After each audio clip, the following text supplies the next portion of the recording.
Hello friends, welcome to my YouTube channel Simply Stocks, and today I'm going to talk about Varun Beverages, what needs to be done at around 1000 levels on the stock. So let's get started. First of all, a disclaimer that this is not a stock recommendation. People taking any position to any share that I talk about should do that with their own due diligence and research, and I'm not in favor or against any company that I talk about. Before I talk about Varun Beverages, a small request that kindly support me on Patreon, and once you do that, it will help me grow the channel, help you also ask me questions in greater detail. Once you get the $10 membership, you'll have access to my portfolio, my watch list, and a number of podcasts that I put up from time to time. And also, if you pay upfront with $100, you get 12 months access by paying for 10 months with $100 upfront payment. For detailed market or company talk, you can directly contact me and we can work things out with a fee. Now about the company. Established in 1995, Varun Beverages are leaders in soft drink bottling and other types of bottles that they make. A boast of top clients like Pepsi, Coke, and Parle. So they also make bottles for Fruity. Nearly holds most market share in India. Nationwide distribution network also sells in neighboring countries and parts of Africa. So they do sell in Nepal, Sri Lanka, etc., and also in the African nations. The market cap of the company is around 30 to 32,000 crores. If you look at the financials of the company, then sales have grown by around 37% for the December quarter, which has been quite good. So, this is year on year growth that has been quite robust. Profit has grown by around 62%. That's why it trades at around 50-60 times earnings all the time, because the profit growth has been tremendous. There is reasonable debt, and that is a cause for concern, but there is high institutional holding in the stock, which is quite positive. Return on equity, although is around 18%, but I would have liked it to be northwards of 20%, closer to 25%. With the kind of product that they have, product portfolio, clientele that they have, and the segment that they are working in, it should be closer to 25%. Operating profit margin of 20% is also slightly lower. It could be closer to at least 3 to 400 basis points more. If you look at the performance of the company and the stock has performed well over the last 4 years, and it has done remarkably well after having a, or you can say, a subdued opening compared to other IPOs, and it didn't do that magnificently well for 6 months to a year, and then surged. And right now it is at reasonable level. High promoter and institutional holding is a huge positive, and the company has produced decent numbers, although there has been issues. So there has been corporate governance issues, there have been litigations cases, etc. But the numbers of the company has been pretty good, and because of these cases, etc., and so on and so forth, that has taken place with taxation and so on, the company has never been in the forefront like other FMCG company. And probably this is the reason why I have not liked to get into the company.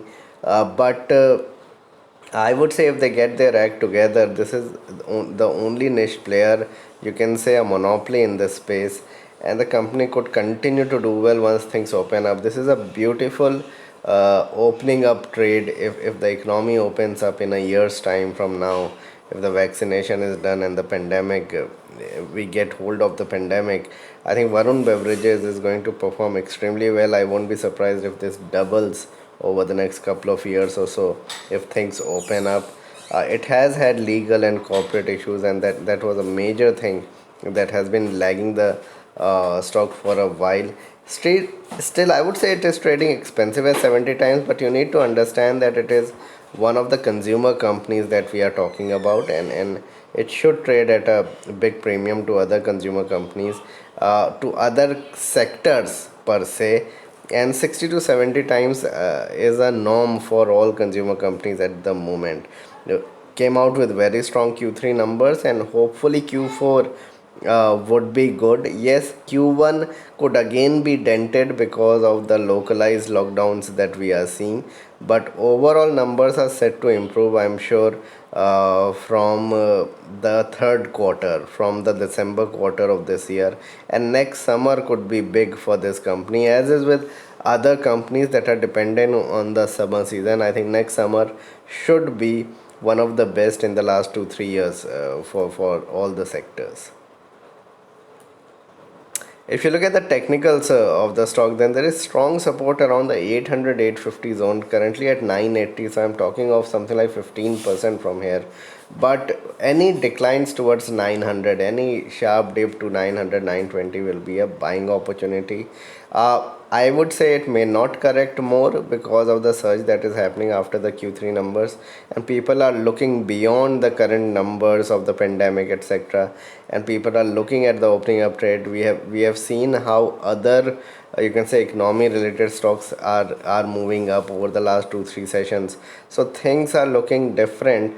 So may rise further. It has come back after falling for weeks. So it hasn't done well for months, and now it is coming back with a vengeance. So even can buy at these levels. 950 is a strong support. And Q4 results may take the stock higher to 1080. I think 950 940 is a very strong support. If somebody wants to buy for short term for 3 to 4 months, can have a stop loss at 945. Otherwise we can see the stock go to as low, no more than say something like 920 930, and those will be also very good buying opportunities. 840 850 is a strong support on a long term basis.